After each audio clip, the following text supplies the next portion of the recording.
because it's fish-eyeing. Hello, friends. Welcome to another episode of Monk Chat. This evening, Banting Sudaso is saying to perhaps move the camera closer, but I am thinking that actually for the first time here, you have the opportunity to see the entire monastery. I think a little bit closer. Or part of the monastery anyway. Can you move the camera a little Maybe closer, we can please? move the camera a little bit closer so you can see all our pores. Okay, pores. closer, Shaky, shaky. closer. Keep coming. More. So we get Come. our friends. A little bit this way. Perfect. Oh, stop. Great. All right. And then All right. just rotate that way a little bit. Perfect. Oh, yeah. Great. Okay. Sounds good. Great. All right. So thank you so much, Antoinette, for helping with the camera situation. And welcome to all our friends who have joined us this evening. Hello to Gita. Gabriella, good to see you back. We hope you're well and healthy and better than last time I saw you on. And I see that you're clearly back in action with lots of good Dhamma questions. And welcome to Jens. Good to see you. Melinda, hello. And Lilia, John, and Belinda, good to see you online. And welcome to all our other friends watching. So if you have any questions, just like Gabriella did, please type them in the live chat. And myself and the venerables that are here, residents at Empty Cloud Monastery here in New Jersey, will try our best to answer them. Hello, welcome to Liz. Great. So we have at least two people representing Rockaway Beach. And hello, Michael. Welcome. All right, so let's start answering the questions that are rolling in. So Gabriella asks, so what is the difference in practicing sunyata, animitta, and apanihita samadhi? I think this is a question that Banting Sudaso would love answering. In fact, yes. So first off, I'll talk about animitta samadhi. So animitta samadhi is samadhi without a object. So nimitta in the suttas always means what you pay attention to, whatever object of awareness you're directing your mind towards. So most forms of meditation are some form of nimitta meditation, in that we've picked something to focus our mind on. So that might be the body or some region of the body. It might be the breath process. It might be some other part of the sensory domain, such as sound. It might be a mental object, such as loving kindness, or it might be an activity of mind. So those are all forms of nimitta samadhi. So meditation focused on an object of some sort. So animitta samadhi is meditation or concentration with no specific object. So in animitta samadhi, one is trying to let the mind receive the entire sensory field without fixating on any part of it. So in this, the mind becomes still in that it's not moving towards anything in particular. So with nimitta samadhi, you pick one thing that you try to hold your mind on, and the mind becomes still because it's not moving anywhere else. In animitta samadhi, you aren't moving the mind towards anything. You're not fixating on anything, and therefore the mind becomes still because it's not moving towards anything. Of these two, for most people, animitta samadhi is much more difficult, but it has a lot of value in that it, well, for many reasons, but one reason it has a lot of value is because it makes practicing sunyata samadhi much easier. So apanihita samadhi, and then I'll talk about sunyata samadhi. Apanihita samadhi is undirected samadhi. So panihita means directed, apanihita means undirected. Again, most forms of meditation are some forms of panihita samadhi. So you're directing the mind towards something. You're trying to make the mind do something in particular. You're trying to make the mind engage in some kind of activity. So apanihita samadhi is when you are dropping all activities of mind. So dropping all movements or directions of mind. So that the mind is no longer directed at anything. The mind is no longer directed towards any course of behavior or action. So in this, anamitta samadhi and apanihita samadhi are very similar. They're just coming at it from different angles. So an example of this is in Chan meditation, they talk about wu shi. Wu shi means no activities. So having a mind which is not engaging in any activities, which isn't picking up any activity of any sort. So no objects and no activities. And sunyata samadhi is bringing the mind to a direct awareness, a direct experience of sunyata. And the reason why animitta and apanihita samadhi naturally lean towards this is because when we're focusing on an object, we are reifying the apparent existence of that object, when in actuality, the object is not absolutely real. It only seems to be real because of conditions. Similarly, when we're focusing on engaging in a mental activity of some sort, then that's reifying the existence of that mental activity, when in actuality, the mental activity is also not absolutely real. So by practicing animitta samadhi and apanihita samadhi, the mind is already inclining towards letting go of all objects and all activities, which is what's necessary for sunyata samadhi. So in sunyata samadhi, one lets go of all objects and activities without either holding on to or pushing away objects and activities. One simply releases them. So with full awareness, one releases objects and activities. Then one can become aware of that which is beyond objects and activities, that which includes but is not limited by objects and activities, which is sunyata, the nibbana dhatu, that which is unconditional, that which is formless, beyond form, that which cannot be defined in terms of existence or non-existence. So in this way, these are three different approaches to meditation, which all converge at the same point. So sunyata samadhi is normally approached through the perception of impermanence. So through cultivating the perception of impermanence, one becomes more and more aware of the ephemeral and insubstantial nature of all objects and activities, so that you can let go of them more easily. So in this way, we can see that these three different approaches to coming to the same experience, which is a direct realization of the nibbana dhatu. Okay? Wonderful. Thank you, Banting. We should do an entire talk on that. So I put it on the side for one of the future assignments of Banting Subhasam. And Gabriela also asks, a friend of mine and I suffer from a similar problem. Mainly we struggle with the emotional need to quantify our meditation in order to assure ourselves that we're doing well. But the problem is this interferes with enjoying the meditation itself and makes me more concerned about improvement, which is measured with time, quantity, and not quality of mind.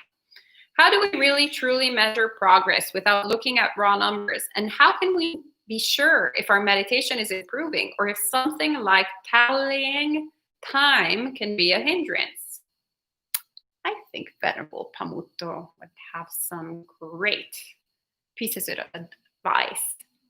What immediately comes to mind is actually, what is that quote? What is the one universal action of all Buddhas? And that is an appropriate response.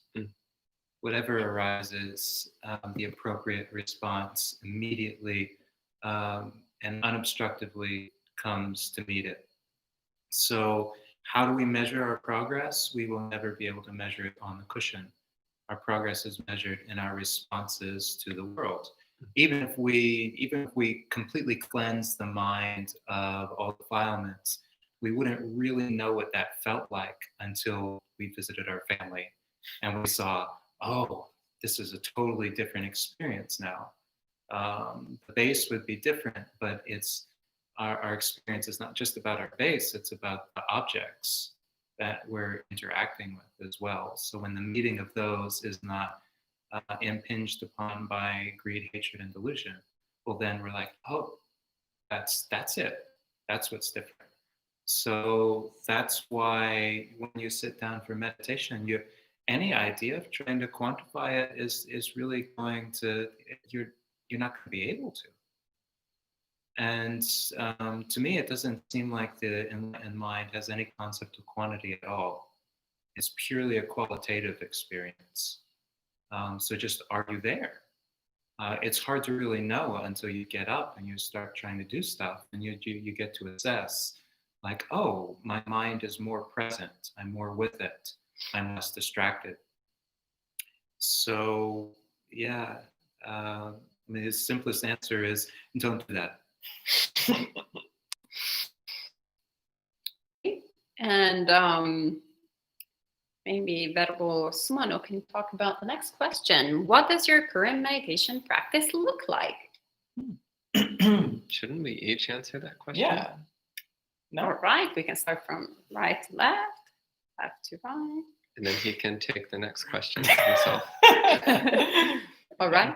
So I'll start this one and then take the next one. So I've been finding actually that I've been mostly practicing samadhi, so concentration, and actually anamitta samadhi.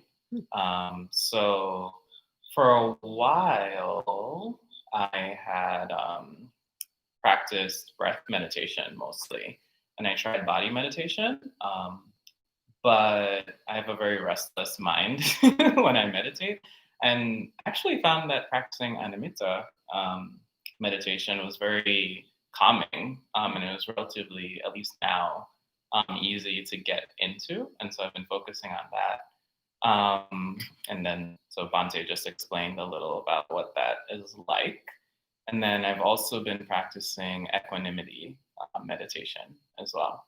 So there's 4 sort of Brahma Viharas: loving kindness, why am I blanking on this right now? Loving kindness, compassion, joyfulness, and equanimity.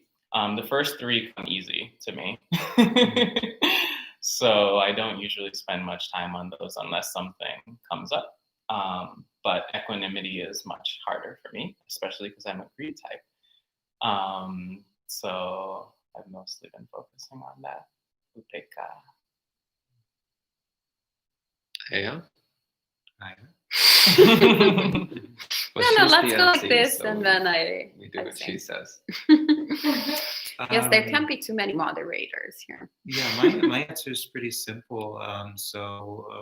We started a retreat on impermanence, on recognizing impermanence a little while back. And I've just been doing that constantly ever since. It's been absolutely delicious. And just sort of poking holes in everything. And it's like, oh, it's impermanent, it's impermanent, it's impermanent. And just seeing how the mind is just starting to flow. It's like I've always got the sound of crickets. Like everywhere I go, I can just hear them. And nothing's getting in the way. It's fantastic. Great. Yeah, so I try to do at least a little bit of loving kindness meditation every day, because otherwise my aversion gets completely out of control and I become intolerable. So I do loving kindness at least a few minutes every day. I spend most of my time doing samadhi practice, usually focused on the feeling of my hands. And when my samadhi is going well, then I'll practice usually the recognition of impermanence. And from time to time, I do silent illumination practice, so anamitta samadhi. those are the main things that I do. There's a couple others I do from time to time, but those are the main ones I do these days. Great, thank you, Bante, or Bantes. So my main, one of my main practices is mindfulness of emotions, which I shared, I believe, a few times with you all. So I do that. I also like to practice a lot with the 4 elements meditation that Bante Sudhaso teaches many times. And you can find YouTube videos of retreats on the 4 elements and 6 elements as well. But recently, actually, I've been, similarly to Bhante Pamuto, been taking advantage of the crickets that are providing the soundtrack to really cultivate mindfulness of sound, to sort of create a nice relationship with the sort of sounds within my environment, which normally, being also an aversive type like Bhante Sudhaso, a lot of times the way that I relate to sounds is either dismissing them altogether or through aversion. So I only pay attention to them when they're actually unpleasant. But the crickets are pleasant in a way that it's that is not particularly, doesn't create craving in the mind, and also pretty consistent, but at the same time also very different. So it's a nice background noise, which I find very soothing to focus on. So I've been dabbling with that these days a lot as well. And loving kindness when I remember to do that. And when I don't remember to do that, all my fellow monastics notice. And we remind her.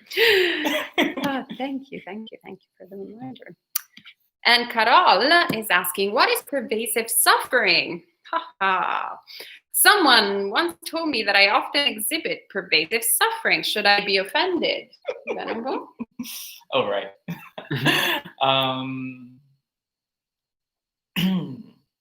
Actually, I would be very grateful to that person. A lot of times we have this perception of ourselves that we sort of know everything that we're portraying to the world. This happens a lot here, actually, because Soma and I apparently are very expressive with our facial expressions. So it's harder for us to hide our sort of feelings or thoughts about something than the other 2 monastic residents here. But it's actually a good thing, because then it's sort of, it shows that there is some aspect of our experience that we're missing, that we're not really aware of, or that we might be a little deluded about, that things are otherwise. So if somebody says you exhibit pervasive suffering, I'm not 100% sure what that means, but if I were to guess, then it means that they're noticing some sort of unsatisfaction or dissatisfaction that's in you, that's showing up either in your speech or in your actions, which if you weren't noticing, then it's something that you can investigate. So as far as what is pervasive suffering, my recommendation would be to examine it for yourself. In Buddhism, we have the first noble truth, which is the noble truth of dukkha, of suffering, dissatisfaction, stress. And then there's also the 3 characteristics of experience, which we explored this morning in Sutta study. And one of them is also dukkha, this feeling that no matter what we sort of experience in the world, it's unsatisfying, or it's not quite the way that we want it to be. It's not making us happy, at least not perpetually, not forever. But that's all theory. That's all words in a book or words coming out of one of our mouths. And unless you experience that for yourself or investigate it for yourself, then it's just going to be words. It's very difficult to be, well, not for me because pizza is not my favorite food, but for a lot of people, to eat pizza, like Bante Sadaso shared last night, to be eating pizza and be like, oh, this is great, this is amazing, and to have somebody in like robes like this tell you that that's suffering, you're like, please, like, you have no idea what you're talking about. You clearly haven't had pizza. But when you start to explore it for yourself, then you don't need anybody to tell you, actually. You can watch your mind before you get something that you want, and just look at the feeling of the mind that's wanting something, that's craving for something, that can't be satisfied until it has that something. And then watch the mind when it gets that something. And is it an experience of, finally, I'm 100% happy. I don't need anything else ever again. Or is it a mind that's like, this wasn't that great, but now I know what's actually going to work. And so it's on to the next thing. So you can watch this sort of before, during, and after process. And after a while, you actually start to see that the things change, the desires or the objects of our desires change, pizza, music, TV, IKEA furniture, whatever. But the process starts to look very similar. It starts to be this wanting something and being unsatisfied without it, getting it and not quite being satisfied. And because we're unsatisfied, looking for something else that we're so sure is going to be satisfying. And once you do this enough times, you start to get worn out, which happens to a lot of free types, actually. It's like, oh my God, where is that thing that's finally going to make me happy? And if you are a great type and you start to feel this exhaustion, but really it happens with anybody, then you start to become aversive. Then you start to exhibit pervasive suffering. But it's also a good thing in some ways, because then you realize that that pursuit of endless pleasure or constantly running away from the things that are uncomfortable isn't working. And so you start to turn the mind towards something that does work, which you've been following our purpose for quite a while, so I don't have to explain too much about what does work. But you start to see that the usual way of doing things is not making us happy. And so we can give the other way, the different way, the middle way, a try. Great, thank you. And Robin is asking, I get the easy question. How does someone become a monastic? We just go to a monastery. Ding! Yes, you go to a monastery, you tell the monastics there that you have an aspiration to ordain, and they'll tell you the procedure that the monastery there follows. So it's always slightly different because we're Buddhism is a disorganized religion.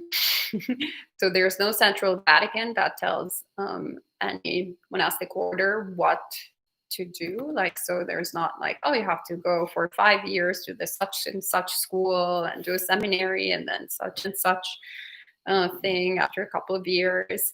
There's of course texts, sacred texts, through which we got our ordination lineages. So there are some core elements that are common to every single tradition. But for the most part, the procedure, so the steps in order before the ordination are different from monastery to monastery. Okay, and Gabriella has a follow-up question for Bhante Sudhaso. So she says, amazing. So the interplay between Animitta Samadhi and Apanihita Samadhi support the development of Sunyata Samadhi? Yes. Great. And Michael asks, can a lay person become totally enlightened? Don't get me. Why not? Yeah, since I got an easy question, I could take this one. Sure. Theoretically possible, but in actuality, it pretty much never happens. And the reason for that is because Buddhist practice fundamentally is a practice of letting go. And monastic life is fundamentally a life of letting go, whereas lay life is fundamentally a life of holding on. So at some point, as one gets closer and closer to full enlightenment, the momentum of letting go gets to the point where you let go of lay life as well. And then monastic life is just what's left. So monastic life is not making yourself do something unnatural. Monastic life is what happens when you stop doing something unnatural. Lay life is what's unnatural. Monastic life is what happens naturally when you let go of the self-inflicted suffering that ordinary people are engaging in all the time. So it's theoretically possible for a lay person to attain full enlightenment. It's just so incredibly unlikely and uncommon that I've never heard of it happening. They sometimes attain stages prior to full enlightenment. So there's many accounts of lay people attaining stream entry, the first stage of awakening. There's some accounts of lay people attaining even as high as non-returner, which is the stage right before full enlightenment. Though even that is quite rare, because a non-returner has already let go of so much and has already relinquished sensual desire and aversion. Without sensual desire, lay life isn't of much interest. There's not much there. So one of the few accounts that we have of a lay person who became a non-returner, it was somebody who had elderly parents who there was nobody else to look after them. So although this man really wanted to be a monk and he was already a non-returner, there was nothing that he was holding on to, but he cared so deeply for his parents that he remained as a layperson so that he could look after his parents. So that's one example. But in that case, the reason he didn't become a monk was actually a very wholesome reason, a very good reason. But most people, the reason why they don't become monastics is because they're still filled with desire and attachment. So that's why lay people are very rarely fully enlightened.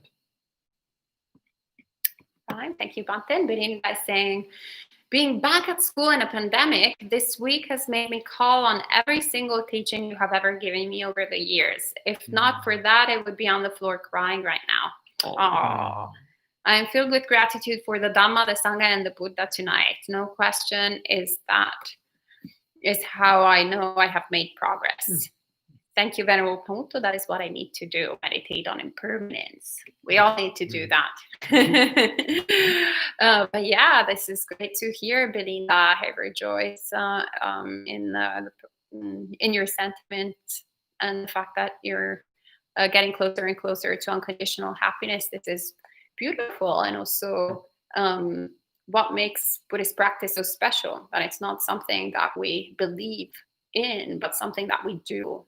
And that we can have these glimpses of enlightenment way before full enlightenment, and that build us faith, and really we can really see how important this path is, how important the Dhamma is. If I could say on that, reflecting on impermanence is so wonderful, but it's also it's great to dwell in the effect of having reflected on impermanence too. So the mind gets to this state where it's just letting things happen, and it's just there for the experience. And it's like, whereas before you were in a room, okay, that's internet, that's Neil, so and so and so. When you've reflected on impermanence, suddenly it's like there's nobody in the room.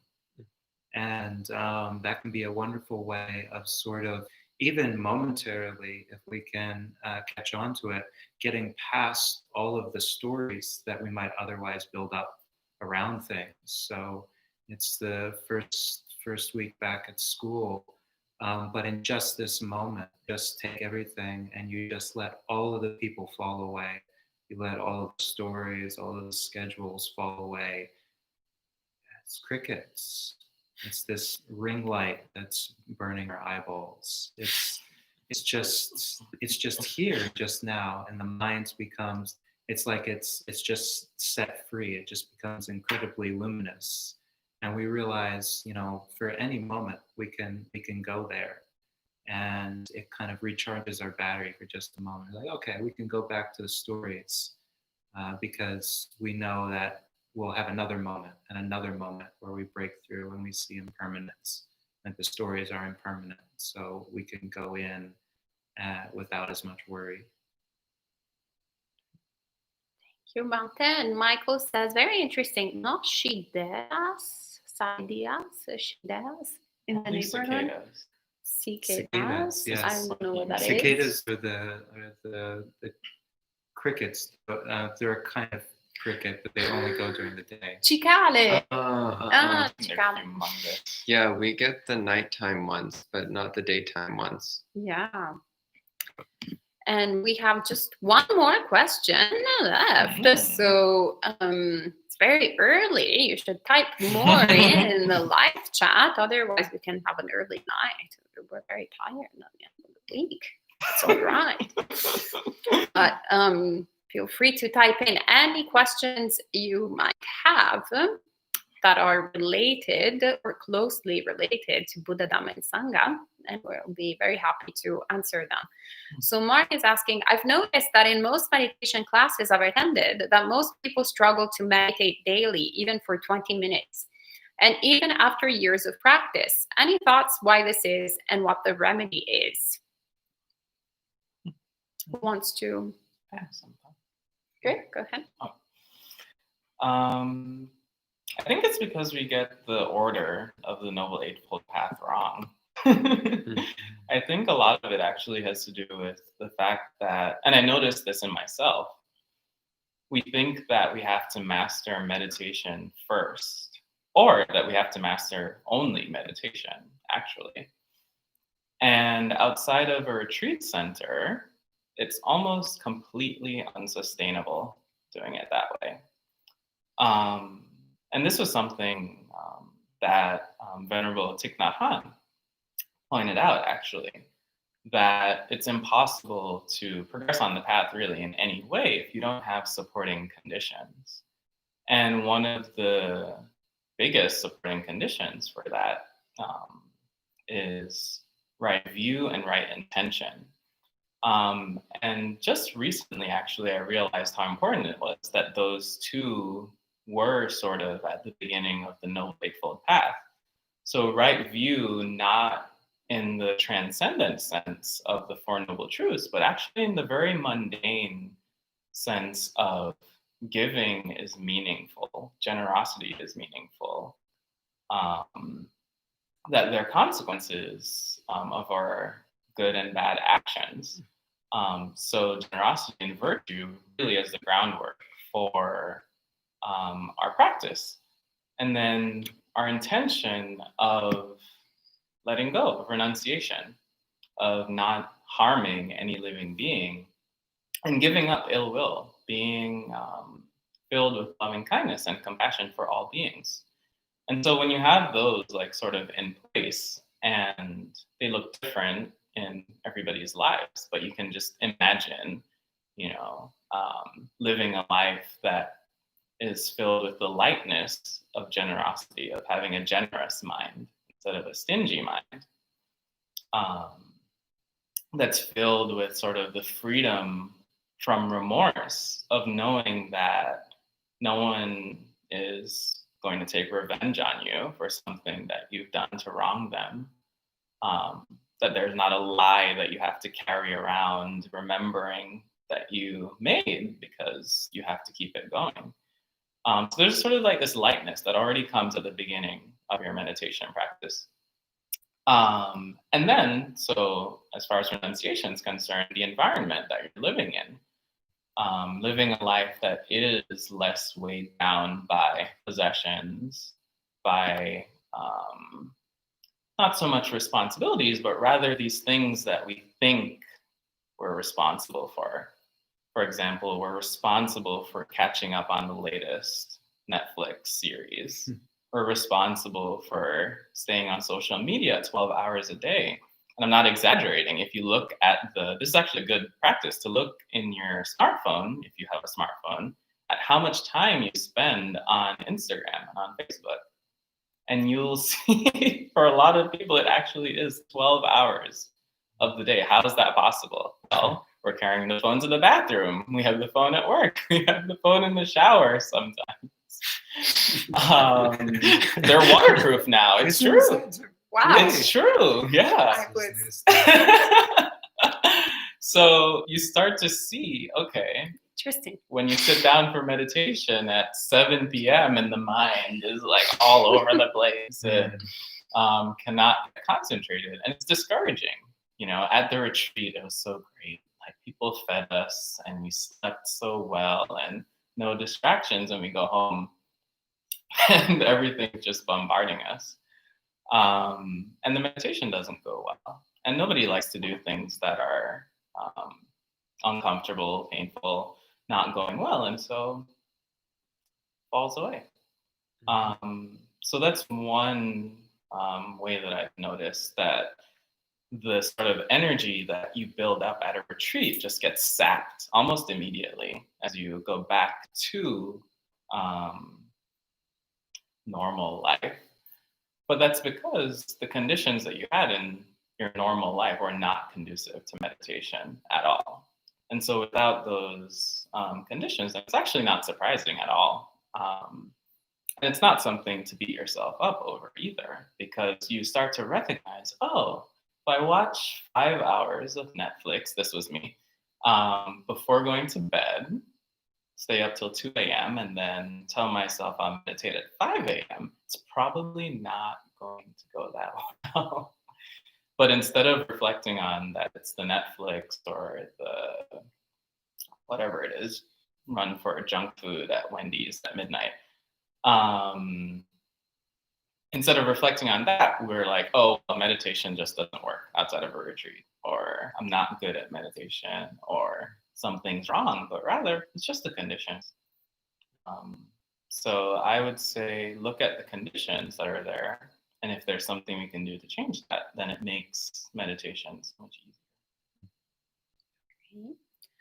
And Michael is asking, does Banting Malaramsi's 6 R's fit within the Theravada tradition? I'm not personally familiar with Banting Malaramsi's 6 R's. Anyone of the Venerables? Oh, relax, re-smile. I don't remember the other 4. I remember those 2. I always thought re-smile was really cute because he's like, you should constantly remind yourself to smile. And I was like, that's actually really good advice. And also relax is great because I'm always telling people, relax. So I was happy to find out that there's another teacher out there who's always like, relax, relax, relax, re-smile, but I don't remember the other 4. Yeah, I don't either. Yeah.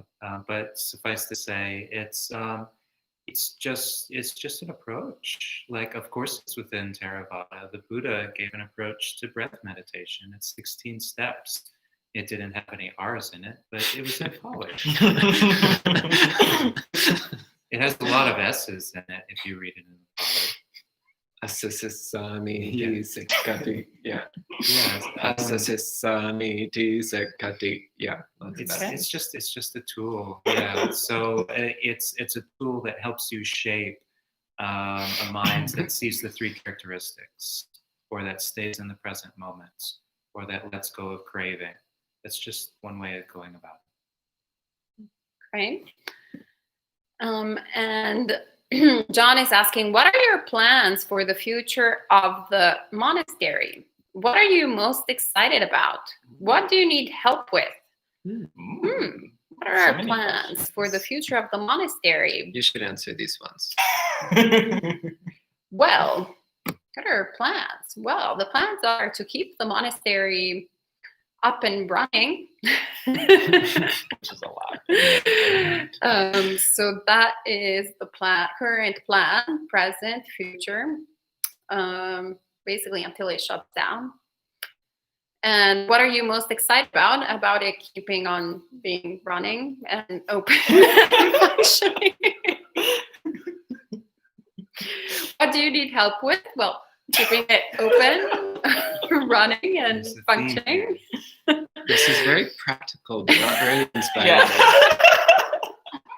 It's true. Okay, You so wanted me plans to for the answer future. this? Plans for the future to help all beings attain full enlightenment. Okay, What are we most silence. excited about? Helping all beings attain enlightenment. Yes. What do you need help with? Helping all beings attain enlightenment. Okay, great. We So have fully bracketed. Yes. We're going to keep the lights on and help all beings attain enlightenment. usually it's the Yes. other way around. He's the practical one, and I'm like the more creative one. Wait, I'm practical? And No, in this no, group, Bante Sumino is the practical one. it's true It's because true. I actually have a whole list of answers. Okay, great. Maybe he should answer. No, boring. Next. Wait, but before that, well, can we say what we're actually excited about? Oh, You know. what are we No? actually excited about? Oh, you I'm mean excited. Leia Soma getting full ordination as a bhikkhuni? Yeah. Oh, yes. In That in fact 1 is- week. Yes, yes. Mhm. 8 days. Knock wood. Mhm. Mhm. And as far as things we need help with, if you sign up for our newsletter, you'll be able to keep track of things that come up sort of every week. So tomorrow we're having a volunteer gardening day because we always need help with landscaping and gardening, honestly. But yeah, just look at our website and follow the newsletter and you will see. Another thing that's coming up soon is the Katina celebration. So this is an annual occasion where people who appreciate the monastery will support by offering whatever the monastery has been lacking, whatever we've been doing without for the past year. The lay community will come together and do what they can to help provide whatever the monastery has been doing without. So a couple of our members of the community are helping to arrange the Katina this year. So you might ask them what they need help with for arranging that Katina celebration. Oh, actually, the 6 R's are recognize, release, relax, smile, return, repeat. Right, I remember this. So recognize is recognizing the condition of the mind in the present moment. Release is releasing any defilements that are present. Relax is relaxing. Re-smile is to bring the smile back up. Return is to return to your meditation practice. And repeat is you do this over and over again. So yeah, I would say that's just a Theravada thing. Those are pretty decent meditation instructions. Yeah. Okay. And Bante, do you want to answer the following one? How is equanimity different from endurance? Which Bante? Sudasa. I just answered a question though. No, you didn't. Okay. Actually, there's a lot of overlap there. But the main difference is that when we're enduring something, we might still be hating it. We're like, I hate this, but I will endure this miserable struggle, this painful trial. I'll get through it. That's not equanimity. That's hatred. So you can endure something with a mind of hatred.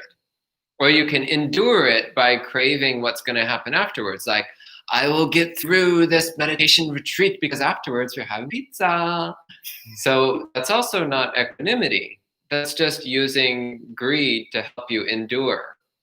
Or you might use delusion to help you endure. Like, well, I can get through this by butterflies, rainbows, unicorns. So you can just space out and daydream, and then you'll endure through delusion. Or by pretending there's nothing wrong happening. You can also endure by pretending everything's okay. So equanimity is full awareness without desire or aversion. So that also naturally brings about endurance, but it's a calm, peaceful, relaxed endurance. So it's not that I hate this kind of endurance, or the, oh, we're going to get that kind of endurance, or the kind of endurance. It's the, I know this, and I know that I don't need to make a problem out of it. Okay. Right. And Gabriela is asking, so what are the ways that a person can actually advance their meditation practice when they feel like they hit a plateau? What is a plateau? A flat spot. that spot. Like when you go up, but then you hit like a flat. Great, It's thank all you. the same. I can answer this. We have a lot of plateaus in Colorado. You do? I thought it was all up. We also have mountains. Then they go like that. We also have plateaus. I'm confused. So I've never been to Colorado. Anyway, so I think actually that the problem here is that you think of meditation practice as this going up the mountain and so much difficulty, and then you're like, I reached this thing here, but like I can't go further up, but I'm sure there is a further up. And we actually were having this conversation the other day that a lot of times we think, for example, as things like wisdom, as us starting with no wisdom or very little wisdom, and it's just something that we need to produce, and it has to like appear out of nowhere. Or we think of sila as something that is completely inexistent. We're a terrible person, and it has to appear out of nowhere. Or samadhi, that it has to appear out of nowhere. All of this appears out of nowhere. So of course we hit a plateau because we're just become so much, too much. How are we gonna like create all of this out of nowhere? And we were having a little bit of this conversation the other day of how sometimes a lot of this can be influenced by perhaps the religion of birth that we've had if we were born in the West, or with, anyway, Abrahminical religions if we're not from the West, but we had sort of idea of, for example, I'm Italian, so even though I had a secular upbringing, there is this sense of original sin, so something that is innately wrong with us. And so we have to create something pure, something beautiful out of nowhere. Because we're already broken, you know, we're just like we came out to this world with this sort of doom and gloom. And we have to rely on someone else or something else for peace, for happiness, for all of that. And in Buddhism, instead, there is this concept that I found incredibly helpful, especially to deal with things like guilt, for example, that are very related to this idea of being broken by default. The idea instead of Buddha nature. So instead of original sin, we have original purity. So it's not that we need to create a new table. We just need to clean the table and clear up the glass, so to speak. So it's pretty much everything is already there. We don't have to climb and find anything. We just need to remove the sort of the crap that is hiding. So remove the defilements. Remove our greed, remove our hatred, remove our delusion in order to see the clarity, to see the beauty, to get in touch with our Buddha nature. But fundamentally, it's already there. We don't give it the opportunity to shine. The Buddha says, luminous is the mind. He doesn't say, hey, by the way, your mind is putrefied. Develop a new luminous mind that doesn't exist. So that's shifting perhaps your way of looking at your practice, not as a chore. So in particular, the meditation practice, not as a chore, not as something that you need to do, not as something like, oh, I'm going to the gym and lifting weights, but rather as an exploration, an understanding of the mind. If I remember correctly, in Tibetan Buddhism, the word for meditation is gom, which means literally familiarizing. So you familiarize yourself with the mind. So it's not like you familiarize like that there's like a peak that you're going anywhere, but you're actually just seeing what is there, what is present. You understand the workings of the mind. So then there's never a dull moment. There's never like a sort of plateau. You don't hit anything. Because whatever you are dealing with, whatever the state of your mind is, whatever the conditions are, there's always something to learn. If there's a dull mind, learn what a dull mind is like. If the mind is concentrated, well, you learn what the concentrated mind is like. If the mind is not concentrated, you understand what a mind not concentrated is like. Or a greedy mind. What is greedy mind? What is a delusional mind? What is a hateful mind? You familiarize yourself with it instead of creating anything new. Then you start letting go of what is not beneficial and cultivating what is beneficial. So that's what I have to share in that. And Mark is asking, what is the tradition of your monastery, Thai forest? This is a great question for Bante Sudaso. Well, I think we recently determined that we're the American suburban tradition. Because we're in America and we're in the suburbs, therefore we're the American suburban tradition. It makes sense, eh? So in actuality, this monastery, like most Buddhist monasteries in the world, this monastery is a standalone entity. It's not part of a larger organization. It's not a member or an affiliate of a group of monasteries. It's not clearly connected to a single tradition per se.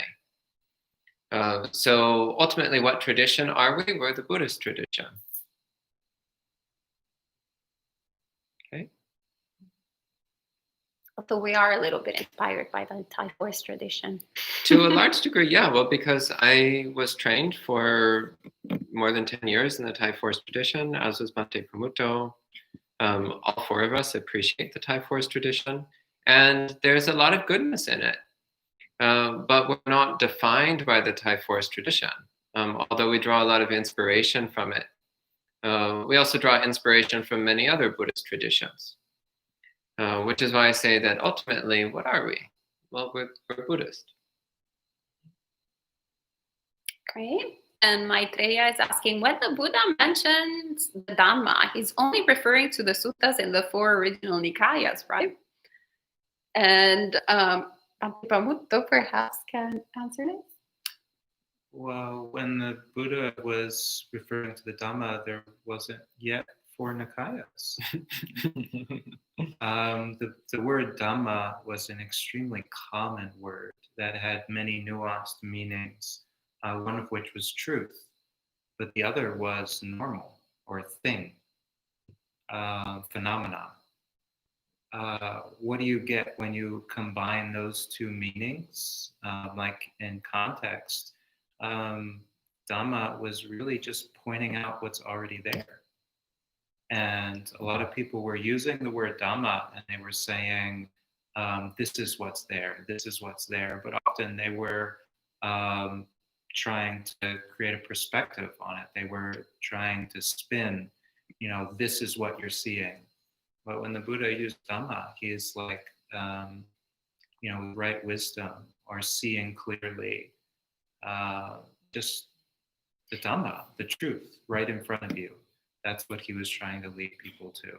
So the four Nikayas are him trying to talk about Dhamma, not the other way around. Great. And Melinda is saying, my oldest sister is interested in Buddhism. Great. How can I pull her into Buddhism without her knowing? Perhaps this is wrong. What do you think? Venerable? When you wrote that, I imagine you like throwing a sack over her head and like carrying her off to like a Buddhist monastery. Don't do that.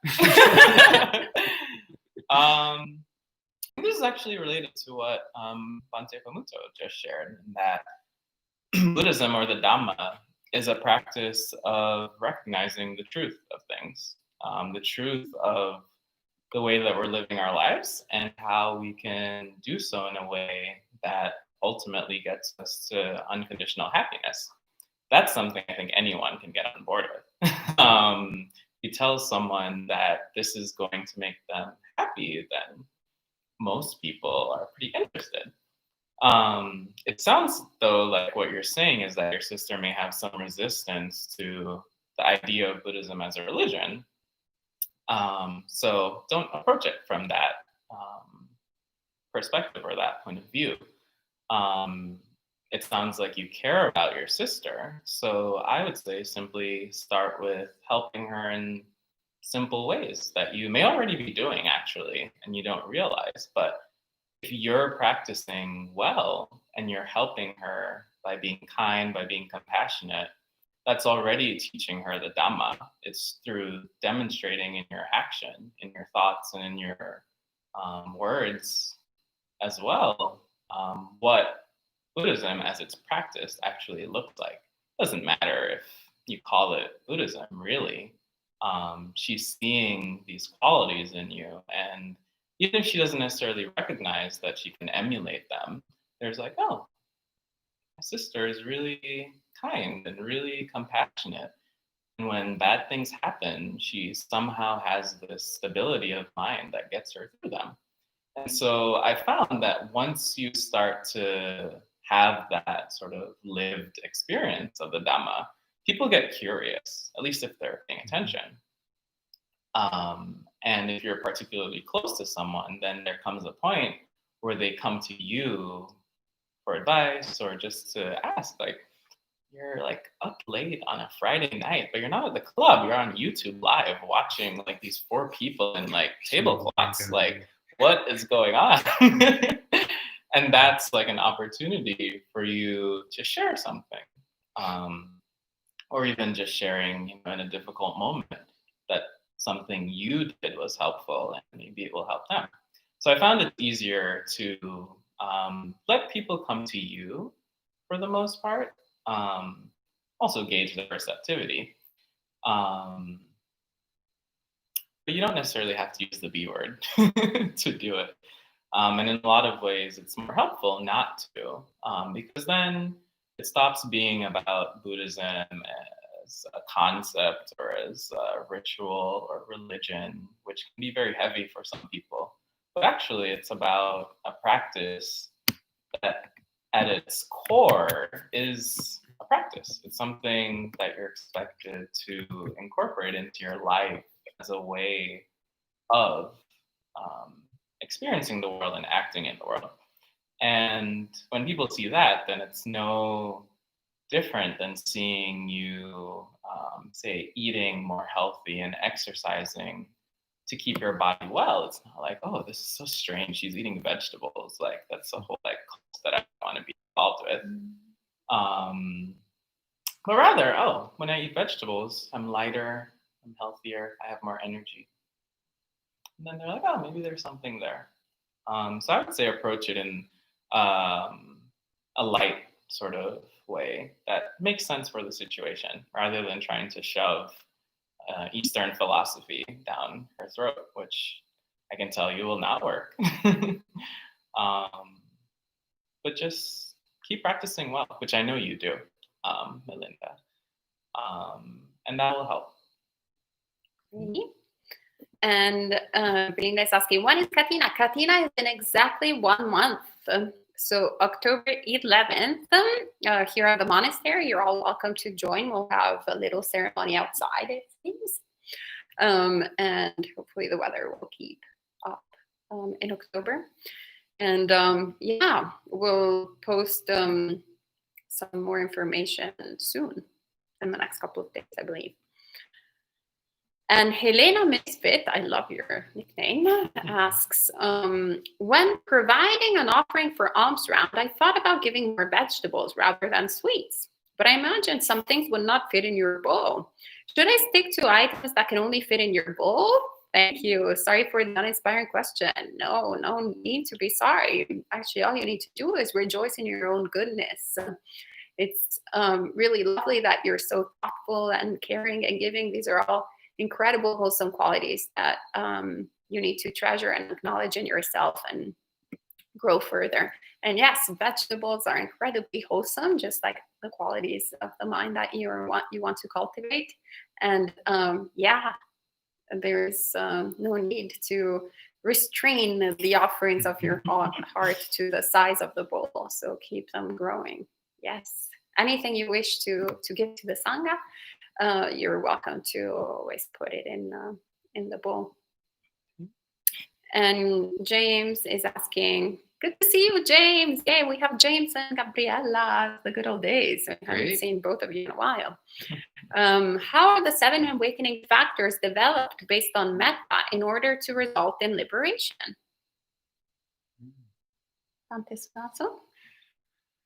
Well, 7 enlightenment factors are mindfulness, investigation of Dhamma,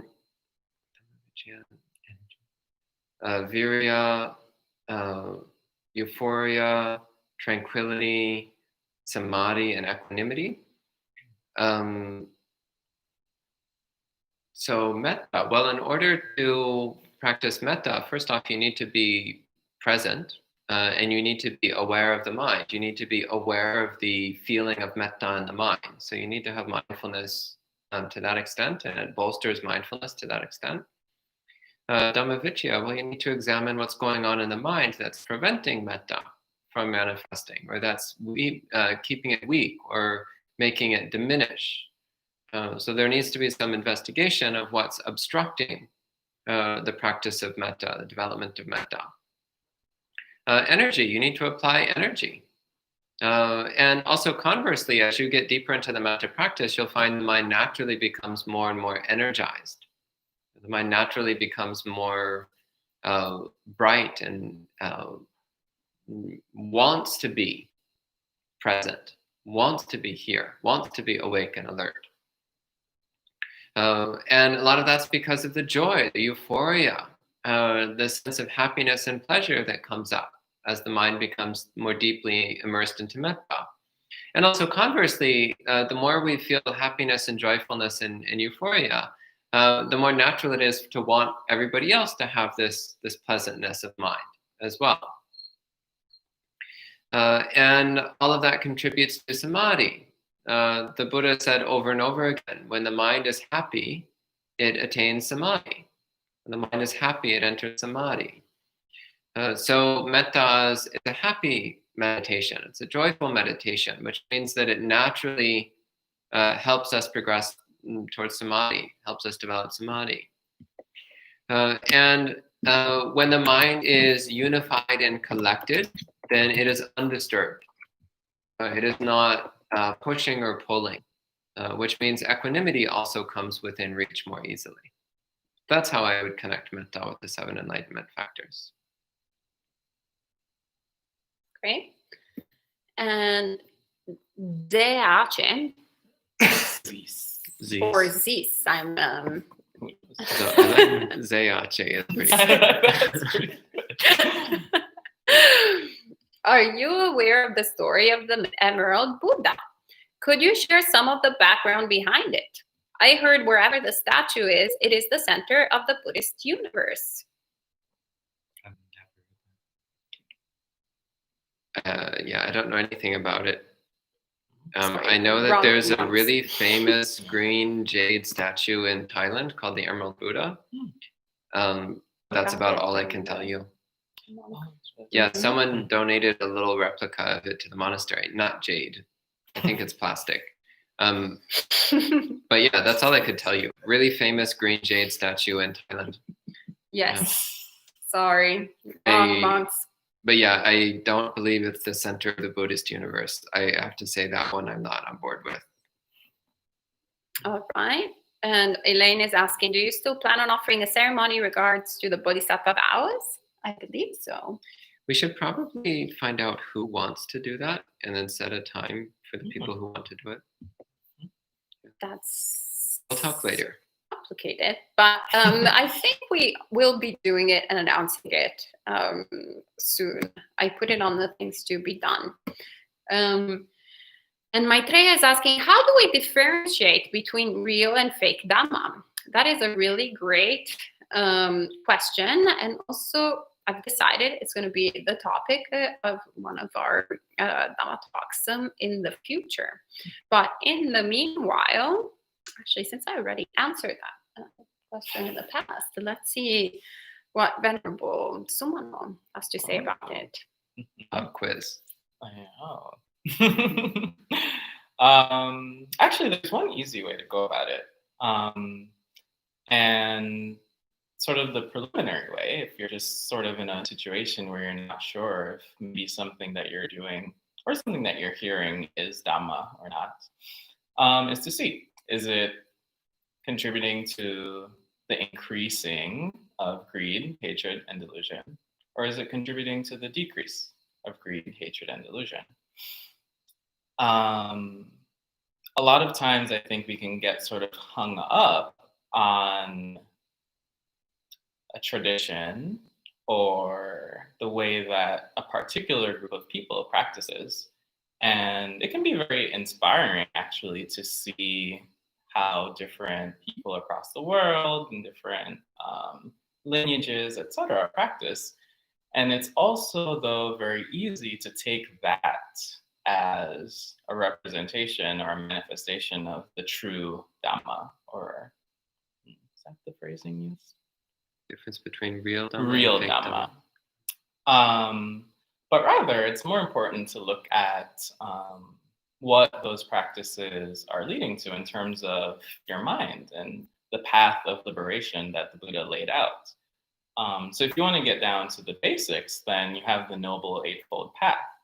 And all of them start with right, is the common translation, samma, samma ditti, samma samadhi, etc. And the Buddha lays out exactly what those look like. And again, you'll see that they all lead to the decrease of greed, hatred, and delusion. And the increase of renunciation, letting go, the increase of kindness and compassion, and the increase of wisdom, true understanding. So you can sort of see that as your measure. So sometimes this can actually be very individual. We talked about personality types last night or 2 nights ago. And you can see actually that sometimes the same practice for 2 different people leads to drastically different results. So for example, I'm a Greek type. And so my mind usually tends towards fixating on the beauty in things, but also the things that I want and the things that will give me like a pleasant experience. Ayasama is a hate type or an aversive type for the most part. And so hate types, their minds tend to fixate on the drawbacks of something, what's terrible, what's going wrong. And so it's good for hate types to actually have pleasant experiences to counteract that sort of critical mind, because then it's like, oh, actually things aren't always horrible every single moment of the day. But for me, if you give me like a plate of like cupcakes, I'm gonna eat the whole thing. It's perfect. Like that's exactly what I wanted. But for me, it's leading to the increase of my greed. Whereas for Ayasoma, it might lead to the increase of her appreciation and her joy. She might see it from the perspective of a donor, being generous and really offering a gift to the Sangha. Whereas for me, it's like, oh, sugar, thank God. I was so deprived. So again, you see that in both cases, the practice of the Dhamma is there. We're both monastics. But how we're relating to the path is different, and it can be very subjective. So I would say if you're focusing on some internal sort of compass that you're trying to cultivate, it starts with recognizing what your defilements are, what's difficult for you, what's a struggle, and using things that help decrease those, that help scrape those away. So like Akasama said, the wisdom, the kindness, and the renunciation can shine.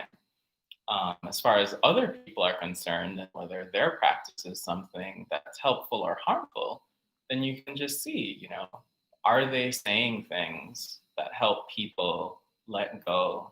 Are they saying things that just help people hold on to status, possessions, biases?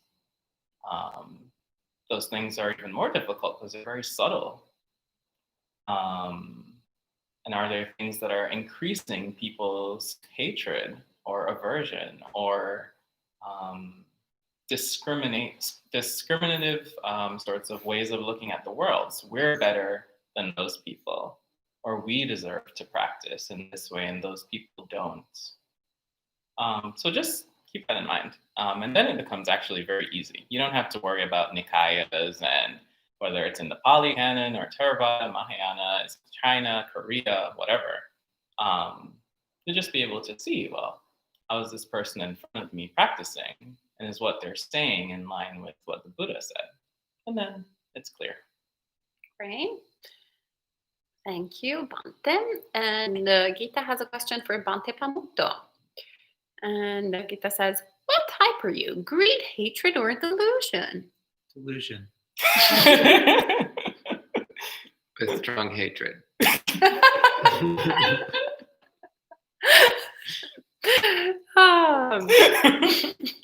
Yeah, A-types like to push your buttons also.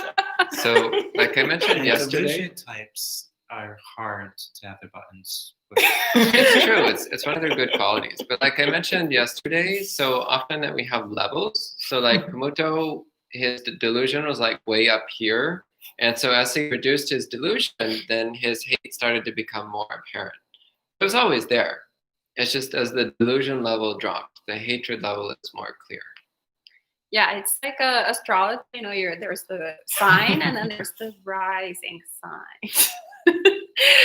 So we all have, I think I am hate type, rising sign, delusion.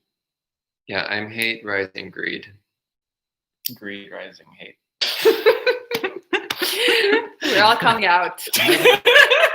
Another great thing about delusion is it's just more accessible to cultivate equanimity. So you can sit here with this whole conversation and just be like, crickets. That's because the hatred is coming up. So he's like, let's pretend they're crickets. Can't tolerate this. So Elaine is also in for the vows. Yeah, I guess we're going to do a Bodhisattva ceremony one of these days. Yes. Well, at least two people will show up. Gabriella and Elaine.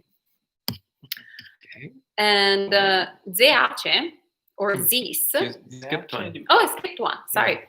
Yeah. Gita also asks, Bante, which Bante? It is very difficult to cultivate aversion towards things we like. So how can we develop a mind of equanimity? Yeah, you don't want to cultivate aversion towards anything. What you do towards things you like is just see them in a clear way. So often the encouragement is to see their drawbacks. And this is not because we want to go through life seeing the drawbacks of everything. It's like, oh, this will break. This guy will get sick and die. It's like this monastery. It's so expensive. Wait, you just described the conversations that we have every day. I lost my train of thought. It's not that seeing the drawbacks is going to make our mind bright or happy or anything. It's that we're adding the vision of the drawbacks to what we already have is the vision of the gratification, the vision of the great parts of things. What we're doing is we're trying to balance out our view so that we see both sides of the scenario at once. And that's what equanimity is all about. It sees things equally. A great example of this is a famous quote of a very equanimous monk. When he was sick, he had a serious heart condition. He was just sitting there. One day, he just looked to the monk next to him and said, life and death, at this point, they're about equal. For him, he was seeing things totally balanced. Life was giving him tons of opportunity to teach the Dhamma and to lead to good things. But there was also, pain and difficulty with that experience. He didn't incline towards one or reject the other. He saw them both together. That's what equanimity is all about. Great. And Z says, what kind of austerities have you practiced, if any, and how have they helped your practice? For example, going without eating, without sleeping, without sitting down. Actually, they say without laying down, I should say. And I think that we should start with Venerable Pamuto, since he is out of the four, the one who has historically been a little more austere. So Venerable Pamuto spent several years wandering in the forest. So he's done a lot of different austerity practices. So perhaps we can start with you, Bante. Yeah, well, I mean, it's great. I get to start because I just want to poke a hole in that. Like, they're called the austerities, but I think of them as the contentments. Oh, that's good. They're just wonderful practices of being happy and okay with what you've got, and seeing how what you've got is totally what you need and how it supports you. So it's taking a mind which we're conditioned to look for what we need. But it's all wrapped up with what we want, and scaling back and saying, okay, well, today I'm not going to eat anything. And why would we do that? It's crazy. It's hurtful. But it's just one day. The thing is, we know intellectually this is not going to kill us. So we take a day and we fast. And what we've done is we've given ourselves the chance to see what hunger is actually like. This dreaded experience that we've tried to avoid for our entire lives. We just see what it's like to not get anything to eat today. We have a cup of tea, we drink some water, we wake up the next morning, and we're like, okay, it feels a little bit like this and a little bit like that, but that's it, just that much. And so we know now we don't continue the practice of fasting, and some people make a lot out of it, but just that little bit experience it helps us see both sides of the scenario now. We've got this balanced view of what eating is all about. We're going to go back to eating regularly, but not with the same sort of fascination. Because, before we were eating because we thought we really needed to eat to be happy. But then we see it and we're like, well, I could still have a pretty good day if I didn't eat anything. Well, now we've balanced the scenario, and we'll eat enough so that we can get rid of the painful feelings we might experience, but then we'll just stop. We're like, oh, that's what eating is for. And then we get contentment.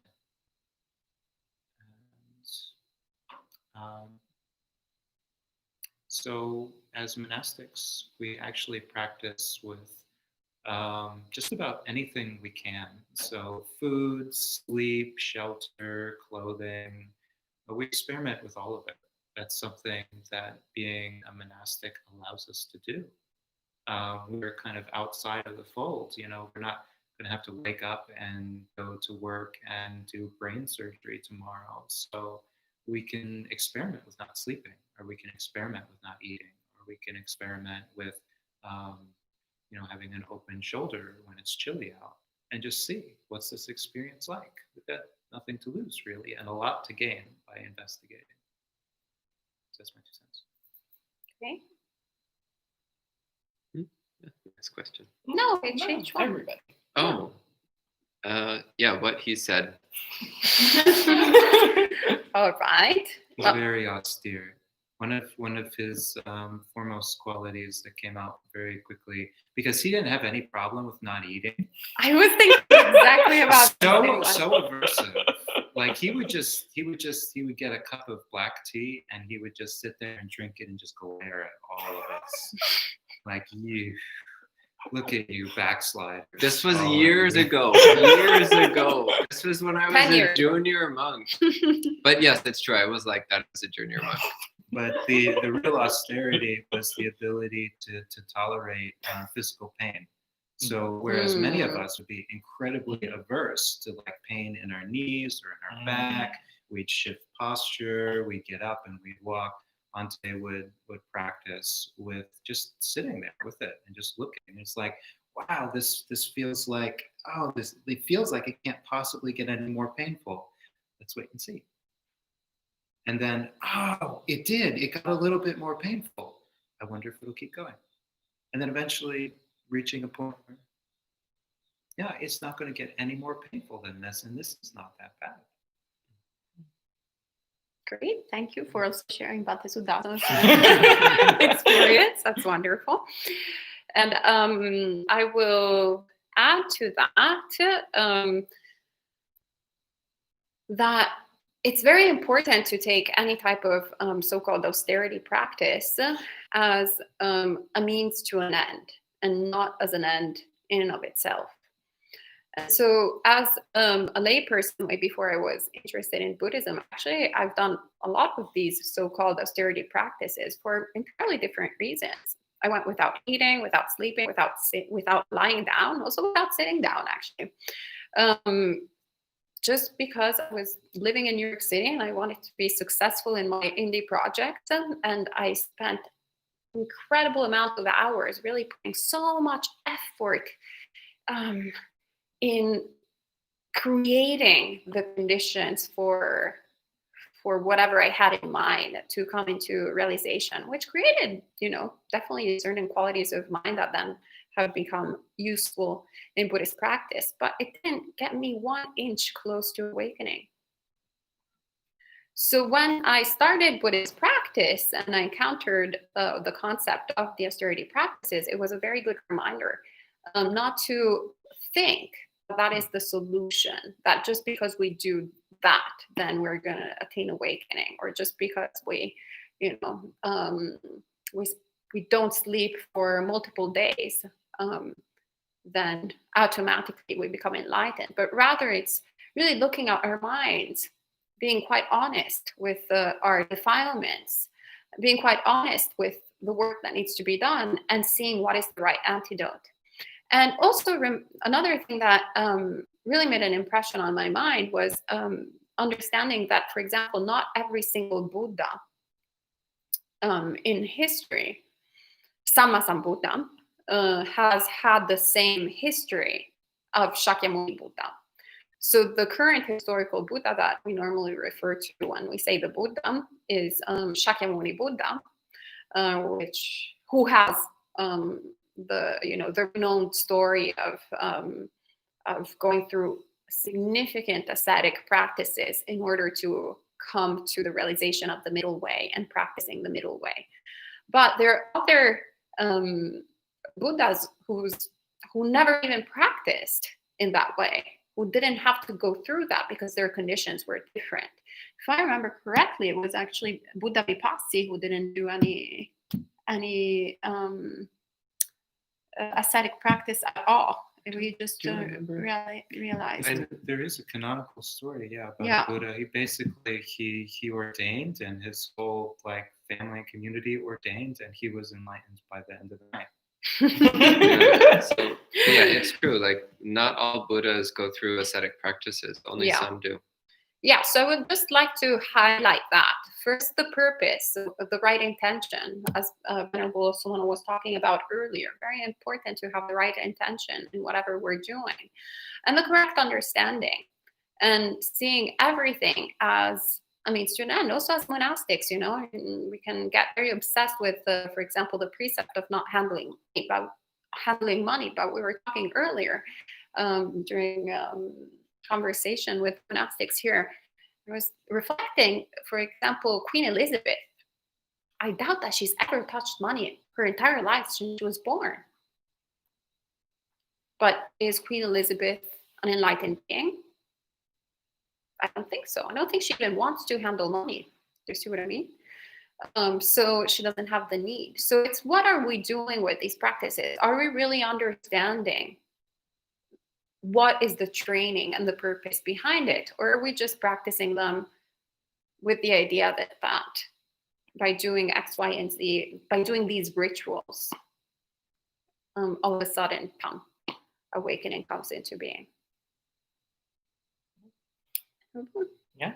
I think for me, what comes to mind is anything can be an austerity if it goes against your defilements. Because I found, at least personally, that my practice can be going pretty well, especially if I'm not, what's the word?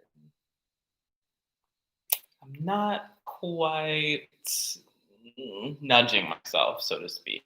So, for example, I shared a bit earlier that loving kindness is easy for me. So if I'm practicing loving kindness meditation most of the time, well, I'm gonna have a great because it's easy. It's not an issue for me. Contentment, though, is more. It's like a little unsettling sometimes because I do have a tendency to like pleasant things and solely pleasant things. So an austerity that I guess I've been practicing for a few days now is not eating things that have added sugar. It seems so like mundane, actually. But when I look at my mind, it's helpful now, like practicing that, because then I see actually how before my mind was quite content when sugar was around, so to speak.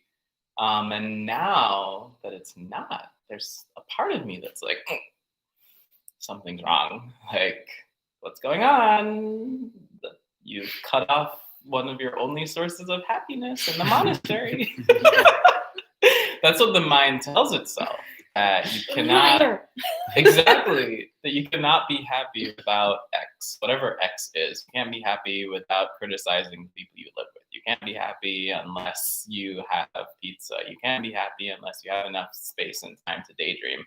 Whatever it is, if you're practicing something that goes against that, then it's going to feel like an austerity. So for me, I could go days without eating. That's not an issue for me because I have a mind that sort of tends towards those kind of extremes. I can find something else that's pleasant. But if I tell myself, ooh, that thing actually that you really like, maybe you should put it down for a week. This is like where I'm starting with a week. And it's funny to see how the mind can just spin out. Like, oh, then you're just going to be miserable all the time. Or then you might as well not eat anything. Or like, just stay in your room. Don't go to tea time. What's the point? And so I have done the eating once a day practice, if you're talking about the formal practices. But as far as the others are concerned, I think for me, I need to start at the things that actually do go against my defilements.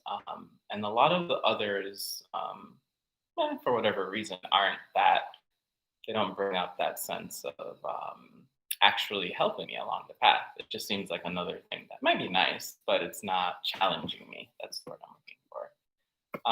So do things that challenge you, that actually force you to give up the things that are making you suffer, rather than cultivating the things that are easy, but just how you can sort of coasting. We spoke about plateaus. That's actually how you can get into a plateau. If you just keep doing the things that keep you comfortable and keep you sort of content with your defilements. Great. Awesome. Thank you. And Liz is saying, during a talk earlier this week, Bhante Sudazo said the first level of understanding is intellectual. What are the next levels? Are there physical manifestations or an intuitive knowing? It was mentioned during the discourse on the simile of the heartwood. So obviously, this is a question for you. Well, one framework that I find really helpful is the three forms of panya.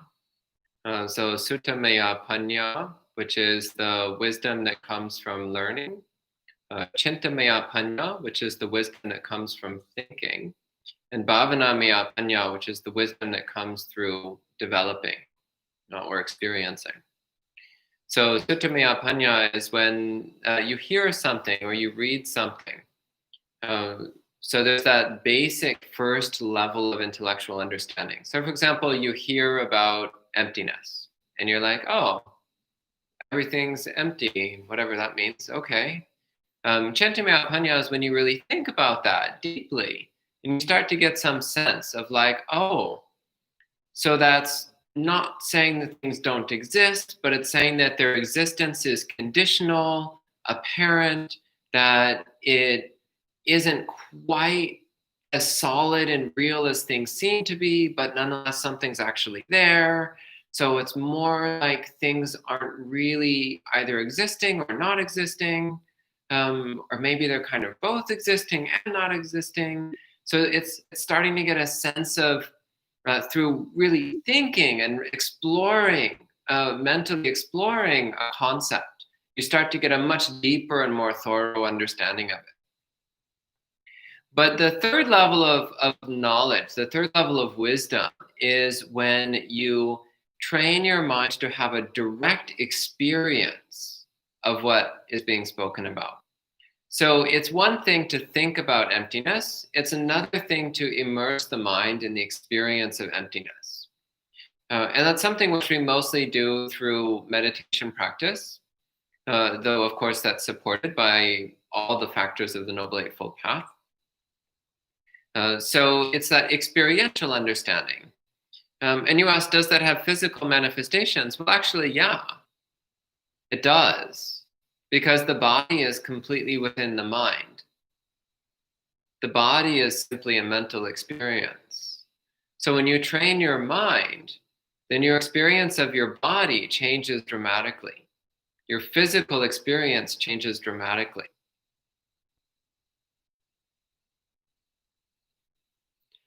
Intuitive knowing, it depends what you mean by intuitive. The problem is that the word intuition in contemporary New Age thought, the word intuition carries a lot of connotations and meanings which are quite contradictory to Buddhist thought. So I'm very careful about using the word intuition. So I'd have to have a clear understanding of what you mean by intuitive. But it is a direct knowing which is not limited by verbal thought. Okay. Great. Thank you so much, Bante. And that was the last question. And so that's all for this evening, but we'll be back with all our online programs next Wednesday. So you can join us online from Wednesday to Friday at 9 a.m. Not 9 a.m., 8 a.m. 8 a.m. and 7:30 p.m. New York City time. And then every Saturday, if you live close by, here in West Orange, New Jersey, every Saturday at 6 p.m., we have meditation on the front lawn.